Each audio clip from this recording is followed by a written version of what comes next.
Oui, c'est une semaine qui a été donc ouverte pour la biodiversité sur Nature et Bien-être cette semaine.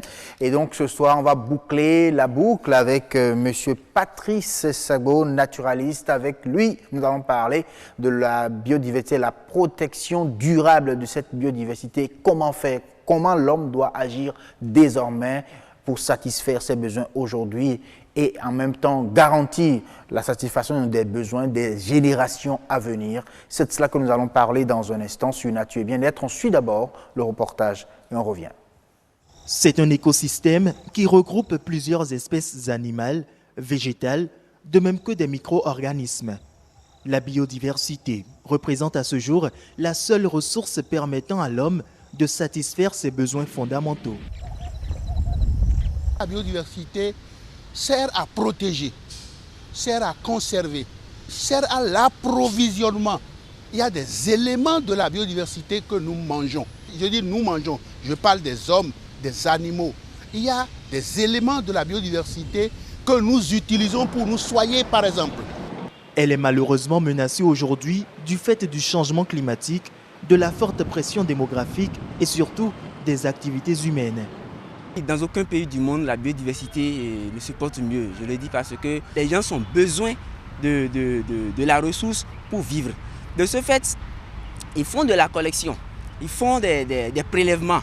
Plus la population augmente, plus l'exploitation prend d'ampleur. Et quand l'exploitation prend d'ampleur, la biodiversité prend un coup. La biodiversité est célébrée chaque 22 mai dans le monde entier. Pour sa 25e commémoration, elle est placée cette année sous le thème « 25 ans de célébration des actions pour la biodiversité ». En un quart de siècle, de nombreuses dispositions ont été prises au Bénin pour maintenir les espèces menacées de disparition. D'abord, le Bénin a commencé depuis 1992 à initier des projets de conservation des forêts, à initier des projets de conservation des eaux humides. Et le Bénin a mis en place déjà en 2003, une stratégie qui a été revue en 2010 pour permettre aux gens de travailler selon les objectifs internationaux. Il y a des espèces qui ont disparu pratiquement ou qui sont en voie de disparition. Le gouvernement a dit, niet, on ne touche plus à ça. Le gouvernement a mis en place un programme qui permet de faire moins de charbon, par exemple. Le Bénin compte plus de 2800 espèces de plantes, un peu moins de 600 espèces d'oiseaux et 84 espèces de reptiles. Chaque citoyen a son rôle à jouer pour leur conservation. Tout ce que nous rejetons, nous rejetons comme ça, tout ça, ça va dans les lagunes et tout ça, ça va dans la mer. Et ça donne de la pollution des eaux. Donc j'invite chacun de nous à dire non, il vaut mieux ne pas polluer l'eau. L'autre chose aussi, j'invite les maires, c'est-à-dire les collectivités, à intégrer dans leur programme la biodiversité.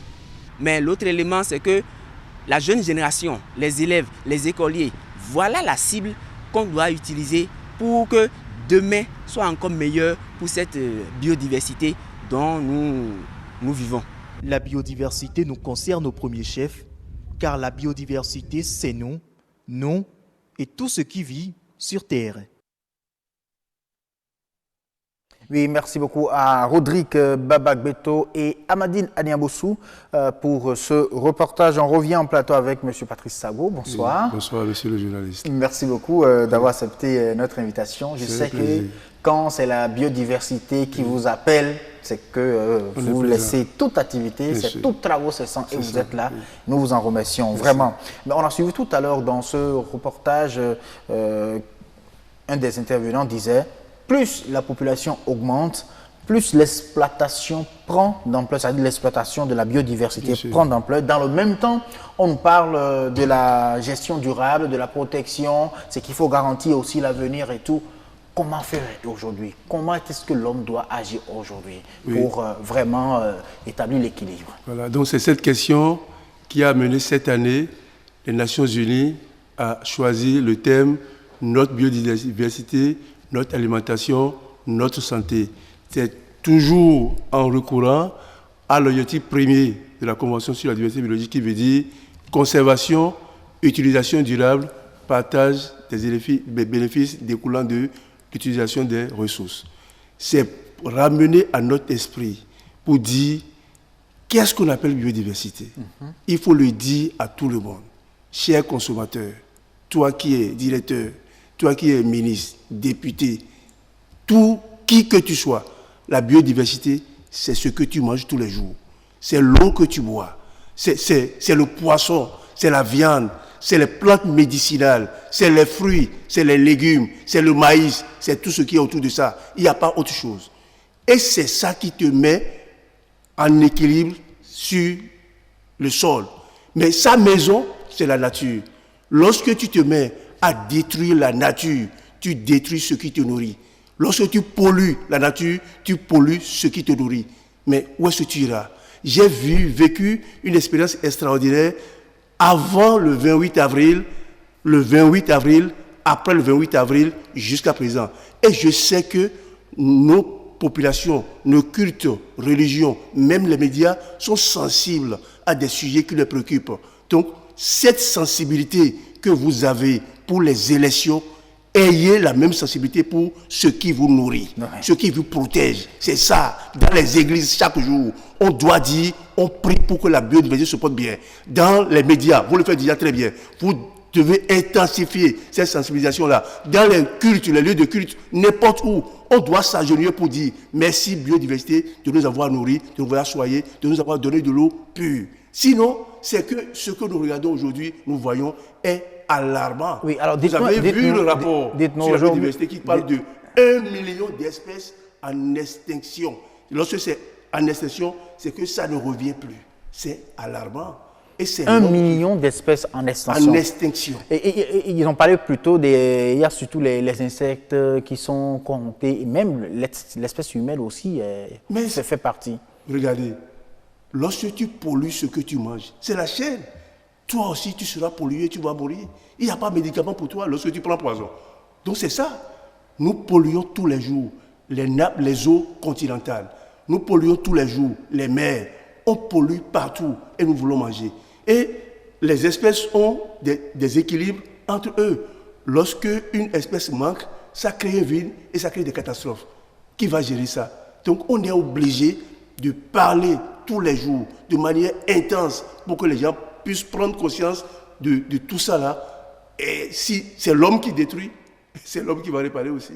Il n'y a pas autre chose. Donc c'est l'homme qui doit réparer. Que fait aujourd'hui? Parce que la question, c'est que les humains se retrouvent aujourd'hui entre adaptation et en même temps réparation des choses. On se demande, est-ce qu'on va pouvoir réparer les dégâts là aujourd'hui, ou il faut tout simplement s'adapter et qu'avec l'adaptation, on essaiera plutôt de laisser la nature elle-même se réparer. Les solutions existent.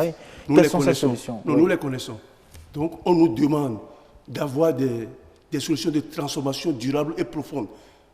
Mais nous savons, moi, si tu vas à l'hôpital et tu ne dis pas ton mal au médecin, il va mal te soigner.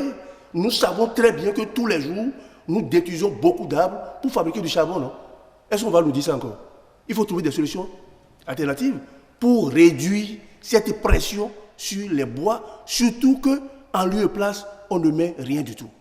Nous avons entendu l'histoire des bateaux Kelly. 3 bateaux se mettent ensemble et mettent des filets à maille réduite en profondeur pour ramasser tout sur le chemin. Les mélopos qu'on là, ils sont dans nous. On connaît tout ça là, non? Mais lorsque nous voulons créer des villes nouvelles, on fait du goudron. Tous les jours, on fait du goudron. Lorsque nous voulons créer ces villes également, on détruit tout et on ne met rien en lieu et place. Il ne faut pas oublier qu'il y a aussi la verdure qui se met. Où est-ce que vous avez trouvé ça? Il y a les arbres qui sont plantés également dans les artères. Avant, là. Non, il y a les arbres qui sont plantés devant vous au niveau des artères. Non, devant vous ici, là. On avait vu des arbres. Qui a détruit ça? Et lorsqu'on a rasé tout même là, qui a inquiété qui pour dire ce que tu fais là? On ne fait pas ça. Allez aujourd'hui à Paou, la forêt classée de Paou là, devant là, vous allez voir devant, on a enlevé, on a coupé toute la périphérie. Moi je ne sais pas pourquoi on a fait ça. Ceux qui sont là ont vu un jour qu'on a enlevé toute la périphérie. On ne les a même pas avertis. On n'a pas expliqué pourquoi c'est fait comme ça. Nous, on a vu ça. On a de la froideur. Si on voit toutes ces choses-là. Et qui fait ça? Alors, M. Sabo, aujourd'hui, quand on parle quand on parle des villes durables, aujourd'hui, qu'est-ce que vous préconisez? Parce qu'on ne peut pas ne pas aussi faire les goudrons. Il faut faire les goudrons, mais qu'est-ce qu'il faut faire pour que quand même la vie dans ces milieux-là soit agréable? Oui, c'est ce que je vous dis déjà. Il n'y a pas mille solutions. Les architectes sont partis par ici pour vous dire, ils sont architectes. Ils ont dit la manière de laquelle nous construisons aujourd'hui là ne nous apporte aucune durabilité. Ils vous ont dit ça. Mais lorsque les populations locales, les peuples autochtones faisaient leur bâtiment, mais c'est les bâtiments qui respectaient l'environnement. Aujourd'hui, lorsque vous dites ça à quelqu'un, il va dire non, c'est trop archaïque, je ne fais plus ça. On n'a pas dit de remonter à 1000 ans, 100 ans, 10 000 ans. Il dit non, faites ce qui est adaptable à votre temps et aux problèmes que vous avez. On n'a pas besoin d'apprendre à quelqu'un, voilà, il fait trop chaud chez toi, il faut faire ceci, il fait trop froid. Non, on doit savoir. Nous sommes ici dans une enceinte fermée. Si vous êtes dans une enceinte fermée, vous êtes obligé d'utiliser beaucoup d'énergie fossile. Vous voyez, non, pour vous assurer un certain confort. Donc moi, je pense que nous devons demander aux pêcheurs, aujourd'hui, les mélococonos, il faut laisser ça et inventer d'autres formes de pêche.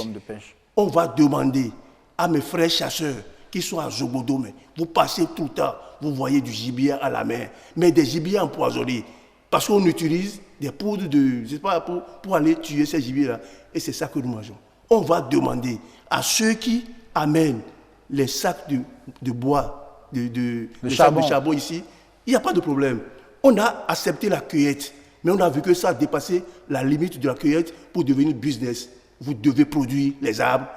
Si vous voulez faire du business, produisez les arbres, attendez 10 ans et après vous allez utiliser pour faire vos charbons. Aucun problème. C'est ça. Si on doit construire... Encore qu'il y a d'autres techniques aujourd'hui pour faire du charbon sans couper les arbres. Bon, donc on va inventer. Donc on nous a demandé de trouver des solutions inventives. Ils utilisent les feuilles qui sont tombées, qui sont séchées pour fabriquer du charbon. Je suis totalement d'accord si tout le monde peut adopter ça. C'est ce que je veux dire. Pour créer les nouvelles villes, il faut édicter les normes de construction. Vous allez au Burkina Faso. On n'a pas des maisons d'à plus de 2 niveaux. Je suis allé à Pretoria, dans la ville de Pretoria. Vous n'allez pas voir des habitations dépassant 2 niveaux. Jamais. Il y a le rez et un dessus. C'est fini complètement. Il faut édicter des normes. Si tu n'es pas d'accord, tu ne restes pas là. Donc c'est à nous de voir. Donc par rapport à chaque zone, il faut pouvoir maintenant... Bien sûr, nos chercheurs sont là pour ça. Voilà. Les techniciens sont là pour ça. Il faut les mettre à contribution pour que vraiment on puisse avoir un mieux-être sur la terre. C'est possible. Nous avons une intelligence. C'est dans ce sens-là que Dieu nous a donné l'intelligence. Mais si nous voulons vivre pendant longtemps, ce n'est pas l'hôpital. Dieu nous a donné la nature pour... La nature, c'est notre hôpital. La nature est notre marché, c'est notre cuisine. La nature est tout pour nous. Il y a tout dedans. Dieu ne nous a pas créés avec un médecin, avec un pharmacien. Il a dit, tu auras tout dans la nature. Et lui-même, là, dans Genèse 1, Dieu a créé la nature. Il a mis tout dedans pour dire ça, là, l'homme, c'est pour toi. Si tu sais l'utiliser, tu vas te porter bien. Mais qu'est-ce que nous faisons aujourd'hui? C'est à nous-mêmes de savoir que nos comportements ne sont pas de nature à rendre durable la biodiversité qui nous nourrit. Je voudrais demander, ça là j'insiste dessus parce que c'est une découverte. J'ai vu que ça veut dire que lorsque nous sommes en danger, nos pasteurs, nos évangélistes, nos prêtres et nos cultes et autres là, ils peuvent prier. Ils n'ont qu'à prier pour que les populations laissent tranquilles ou bien gèrent dans les normes la biodiversité qui les nourrit. Vous pensez qu'on devait intégrer ça aussi dans l'éducation au niveau des religions traditionnelles. Il n'y a pas que les chrétiens, il y a les musulmans aussi, il y a toutes les religions. Oui, c'est ça. Il faut dire que les peuples autochtones, les populations locales, c'est elles qui entretiennent mieux la biodiversité dans leur milieu. Il faut donc les soutenir. Merci. Merci beaucoup à vous, M. Sabo.